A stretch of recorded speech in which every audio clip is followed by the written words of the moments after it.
مشکل حالات میں صبر کرنے کا نام شجاعت ہے. بولا مروت کیا ہے؟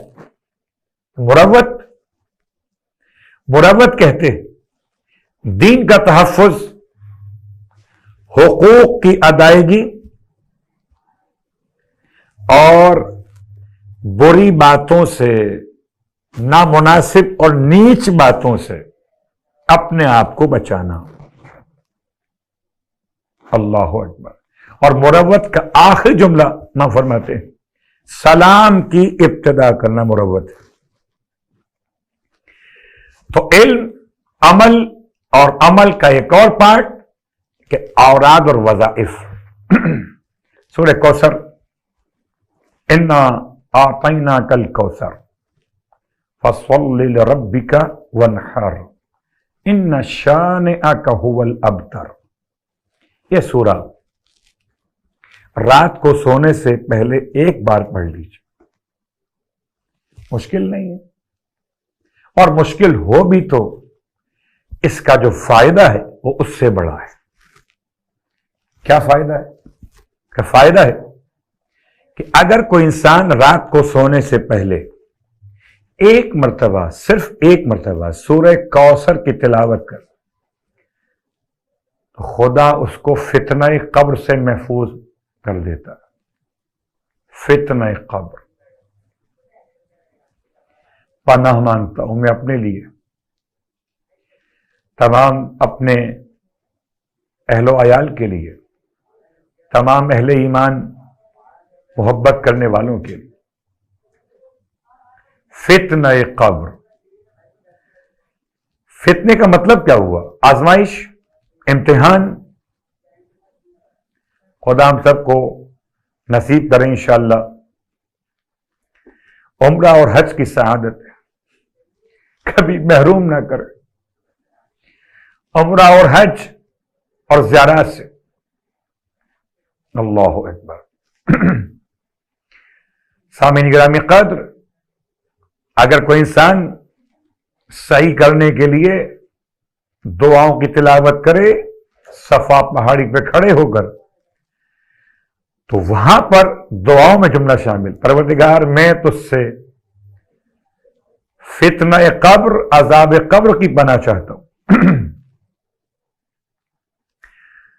مجھے بھی نہیں معلوم اور آپ کو نہیں معلوم کہ آج کی رات کہاں گزرے گی، نہیں معلوم. بڑے بڑے انسان خیال قائم کر لیتا ہے کہ یہ کرنا ہے، وہ کرنا ہے، وہ کرنا. کیا خبر رات کی ابتدا یہاں پر ہو، انتہا قبر میں ہو. تو اگر آپ چاہتے ہیں کہ رات نہیں معلوم کہ کہاں گزرے گی اور ہو سکتا ہے قبر میں گزرے، تو دعا مانگے فتنہ قبر سے محفوظ رہنے کی. اور فتنہ قبر سے محفوظ رہنے کے لیے سورہ کوثر کی تلاوت ایک مرتبہ صرف، چھوٹا سا کام ہے. اب فتنے کا صرف ترجمہ کر دوں آپ کی خدمت میں اور بات کو آگے بڑھا دوں. رات کو سونے سے پہلے ایک بار سورہ کوثر کی تلاوت. دیکھیے، رات کو سونے سے پہلے بہت سارے اعمال بیان کیے معصومین نے، ایک عمل نہیں ہے یہ، اور ہر عمل کی اپنی اپنی اہمیت ہے. اور جس کو قبر کے عذاب سے بہت ڈر لگتا ہو اس کے لیے لازم ہے کہ پڑھ کے سوئے. فتنے کا مطلب ہے علماء کے نزدیک سوال اور جواب منکر و نکیر. منکر نکیر کے سوال، یہ فتنہ ہے، آزمائش، امتحان. خدا کا بڑا احسان کہ اس آزمائش اور فتنے سے پہلے تلقین مستحب رکھی گئی. ایک تلقین حالت احتضار میں، ایک تلقین تدفین کے وقت، اور ایک تلقین تدفین کے بعد. اور بندہ مومن سے کہا جاتا ہے کہ مت گھبرانا، پریشان مت ہونا. جب تمہارے پاس دو فرشتے آ کر رب کی طرف سے پوچھیں گے، کیا پوچھیں گے؟ من ربک ومن نبیک، رب کون، نبی کون، امام کون، کتاب کون سی، قبلہ کون سا؟ تو گھبرانا مت، جواب دینا، اللہ جل جلالہ ربی محمد صلی اللہ علیہ وآلہ وسلم نبی جی، والاسلام دینی، والقرآن کتابی، والکعبۃ قبلتی۔ لیکن قبلہ میں کیا آپ کو مثال دوں، بہت یاد کیا، رات بھر آپ نے محنت کی، پوری تیاری تھی آپ کے امتحان کی، لیکن جب کمرے امتحان میں پہنچے کچھ اجنبی ماحول، وحشت آپ کو تھی، کہاں آ گئے؟ کون کون بیٹھا ہوا ہے سامنے؟ ایگزامینر کے سیٹ پر کون بیٹھا ہوا ہے؟ بہت سخت کوئی بیٹھا ہوا ہے۔ آپ ماحول سے نامانوس ہونے کی بنیاد پر ذرا سا نروس ہو گئے، کیا ہوا پھر جو یاد تھا وہ بھول گئے۔ سوال نمبر 1 کا جواب سوال نمبر 2 میں ڈال دیا، 2 کا جواب 3 کے اندر بھول گئے۔ اللہ اکبر، کیا احسان پروردگار کا! اس وقت تلقین جبکہ جان نکل رہی ہو، سن لو مرنے والے، سوال جواب ہوں گے۔ اس وقت تلقین جب قبر ابھی بند نہ ہوئی ہو، اور ایسی تلقین کہ دونوں شانے پکڑ کے ہلا ہلا کے سنایا جاتا ہے، سن، خالی سن نہیں، سمجھ۔ اب تو کمرے امتحان میں آ گئے نا، اب تو، لیکن کمرے امتحان تو ہے مگر ابھی منکر نکیر آئی نہیں ہے، ابھی تو ہم اور آپ بیٹھے ہیں مگر تلقین مرنے والے کے لیے، اس کی کیا اہمیت ہے؟ اس کے بعد سارے سوالات کے جوابات آپ کو سنا دیے گئے، اور عجیب بات یہ ہے برادران کہ جیسے ہی ہم نے دیکھا مرنے والے کے ساتھ عربی میں تلقین، ارے اس کو عربی نہیں آتی، یہ سوائے نماز کے اور کوئی عربی سمجھتا ہی نہ تھا، اسے تو قرآن پڑھنا بھی نہیں آتا تھا، اس سے عربی میں تلقین کیوں کرا رہے ہیں؟ یہ تو انگریزی بولتا ہے، مثلا یہ اردو بولتا ہے، یہ گجراتی بولتا ہے، کیا ایسی بات ہے کہ تلقین عربی زبان میں ہے؟ میں آپ کو یاد دلاؤں کہ دنیا میں آنے کے بعد مجھے اور آپ کو اذان و اقامت ہماری زبان میں نہیں سنائی گئی تھی، عربی کے اندر اللہ اکبر عربی ہے، اشہد ان لا الہ الا اللہ عربی ہے، اشہد ان محمد رسول اللہ عربی ہے، پوری اذان پوری اقامت عربی میں۔ ابھی تو اس سے کوئی زبان آتی نہیں ہے، اگر زبان کی بنیاد پر کچھ سنایا جاتا تو بچے کو تو کوئی زبان آتی نہیں ہے۔ ابھی میں نے کل کی مجلس میں آپ کے سامنے خولہ حنفیہ کا واقعہ پیش کیا تھا نا، کہ پیدا ہونے کے بعد عربی بول رہی تھی، جبکہ ابھی عربی سنی نہیں ہے، ابھی عربی سیکھی نہیں ہے، مگر پیدا ہونے کے بعد عربی بولنا بتا رہا کہ روح خدا کی طرف سے جس میں انسان میں، اور انسان کوئی اور زبان سمجھے کہ نہ سمجھے عربی سمجھ لیتا۔ اللہ اکبر، بغیر پڑھے لکھے ہوئے، بالکل اسی انداز سے جب انسان مرتا ہے تو چاہے ساری زندگی اس نے عربی نہ سمجھی ہو نہ بولی ہو، مگر مرنے کے بعد فرشتے اس سے نہیں پوچھتے انگریزی کے اندر آ کر، عربی میں ہی پوچھتے ہیں، کسی اور زبان میں نہیں پوچھتے۔ اس لیے ہم اپنے مرنے والوں کو عربی زبان میں تلقین کرواتے ہیں. اور اب آپ کی خدمت میں ایک مثال عرض کر لوں. مثال معجزہ میرے مولا کا. مولا کائنات علی ابن ابی طالب علیہ الصلوۃ والسلام، اللہم صلی علی محمد. میرے مولا کی خدمت میں ایک شخص آیا اور آنے کے بعد کہتا ہے مولا سے، مولا میرے بھائی کا انتقال ہو گیا اور اس سے مجھے کچھ بات کرنا ہے. اگر کوئی طریقہ ہو کہ میرا بھائی مجھ سے بات کر سکے مرنے کے بعد.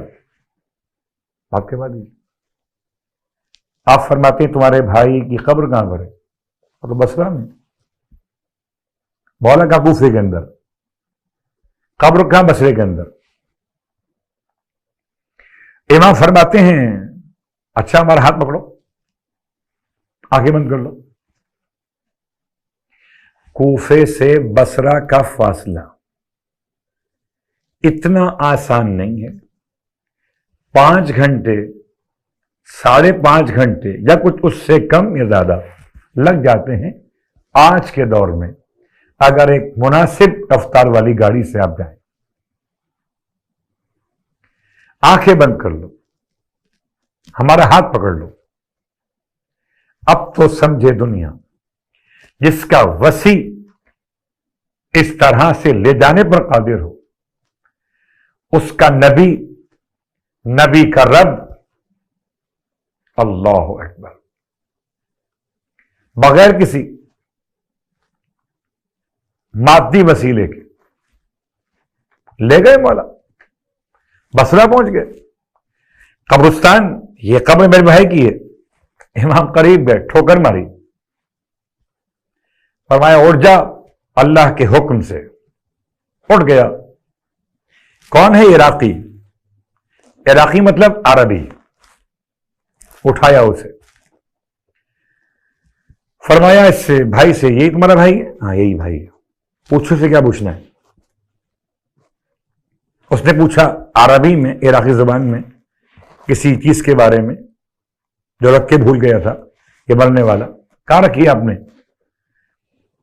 جو اس کو پوچھنا تھا اس سے پوچھا. عجیب بات یہ تھی جب اس سے پوچھا تو وہ ایسی زبان بول رہا تھا جس سے یہ نہ سمجھ سکا. یعنی ایسی لغت اس کو سمجھنا کسی عربی کے لیے ممکن نہیں تھا. سمجھ لیجئے کچھ زبانیں ہیں جو اجنبی ہیں میرے اور آپ کے لیے. یا کوئی پتھر ڈبے میں ڈال کے ہلائے تو کوئی ساؤنڈ تو بنے گا نا. ایسے بول رہا تھا. اس نے کہا مولا کے ساتھ جو آیا تھا، مولا یہ تو پتہ نہیں کیا بول رہا ہے، سمجھ میں نہیں آ رہا کیا بول رہا ہے. یہ تو عربی بولتا اچھی خاصی، کیا ہو گیا اس کو؟ ارشاد فرمایا جو ہماری ولایت کا منکر ہے مرنے کے بعد اس کی زبان خراب ہو جاتی ہے. عربی بولنے والا ایسی زبان بول رہا جو سمجھ میں نہ آئے تو خدا کا احسان مانیے گا. فتنہ قبر ہے، سورہ کوثر ہے، رات کا وقت ہو سونے سے پہلے پڑھ لیجیے گا کہ انسان تلقین کرا تو دے کسی مومن کو. آیا اس مومن کی زبان عربی رہے گی؟ جب فرشتے پوچھیں گے. اور اب تلقین پر ہم نے یہاں تک بات مکمل کی. ایک روایت اور سن لیجیے، بات کو آگے بڑھائیں. روایت کیا ہے؟ امام فرماتے ہیں کہ جب کوئی تلقین کسی مومن کو کی جاتی ہے قبر کے اندر اتارنے کے بعد تو منکر نکیر سن لیتے ہیں اور منکر نکیر سے کہتے ہیں کہ چلیں اب تو اسے سب کچھ پڑھا دیا گیا، اب اس سے کیا پوچھیں. اللہ اکبر. میں تو سمجھتا ہوں کہ ایک کمرے کا ماحول، کمرہ امتحان، اور کمرہ امتحان میں انسان ذرا نروس ہو جاتا ہے. اب ایسے میں اگر کوئی اس کا اپنا وہاں پر آ جائے نا، اگر میرے کمرہ امتحان میں میرے والد میرے پاس آ کے کھڑے ہو جائیں اور کہیں بیٹا گھبراؤ نہیں، پڑھو، جواب دو ان کو، ہم پڑھیں۔ اللہ اکبر، سارا خوف دور ہو جائے گا، قربان جائیں مولا کی محبت کے۔ جب روایتوں نے مجھے اور آپ کو بتایا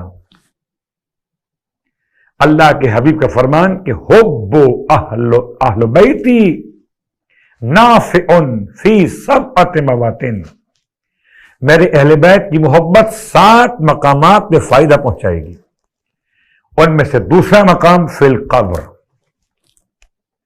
روایت مولا کائنات کی آمد قبر کے اندر۔ اللہ اکبر، امام فرماتے ہیں نا حارث سے ہمدانی سے کہ تم ضرور مجھے 3 مقامات پر دیکھو گے۔ بعض روایات کے لحاظ سے بس بات مکمل کرتے ہوئے کہ جب میرے سرہانے میرا مولا آ جائے گا تو خوف ختم ہو جائے گا، نروس نہ رہیں گے، پھر جو سوال فرشتے پوچھیں گے مولا کے سامنے جواب دیں گے،